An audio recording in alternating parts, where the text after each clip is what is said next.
법무장관 조국에 대한 검찰의 수사 강도가 높아지면서 10년 집권, 50년 집권하며 기고만장하던 집권당 이해찬 대표가 다급해진 모양이다.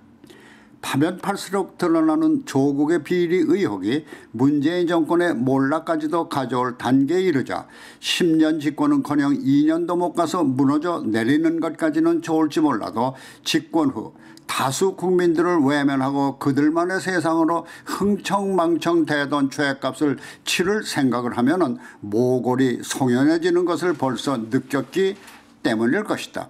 그래서 지금 다급해진 그들은 정도를 걷고 있는 검찰을 향해서 온갖 악담과 모함을 퍼붓고 있다.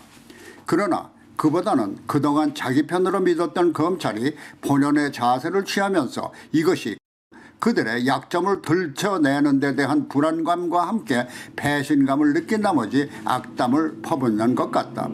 급기야 검찰의 칼날이 법무장관 집에 압수수색에까지 이르자 집권당 대표 이해찬은 정말로 말이 안 나오는 상황이라며 지금 온 세상이 검찰에 의해 모든 게 말려드는 그런 정황이라며 검찰의 수사에 공포 섞인 불만을 드러내고 있다. 하지만 검찰의 압수수색 청구에 법원이 발급을 했다면 검찰이나 법원 모두가 조국의 불법 혐의, 피의 사실을 인정한 것이고 보면 정도를 취한 것인데 만일 검찰이나 법원이 정권의 들러리 역할에 충실했다면 감히 있을 수 없는 일이니까 집권당으로서는 공포감이 더했을 것은 당연하다.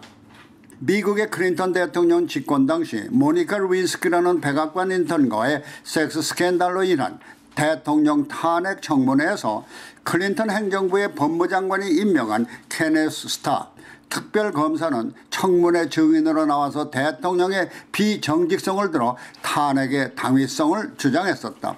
종종 검찰이 집권 세력의 시녀 역할을 하는 한국적 정치 풍토에서는 있을 수 없는 항명이겠지만 민주주의 제도가 확립된 미국이기에 가능한 것이다.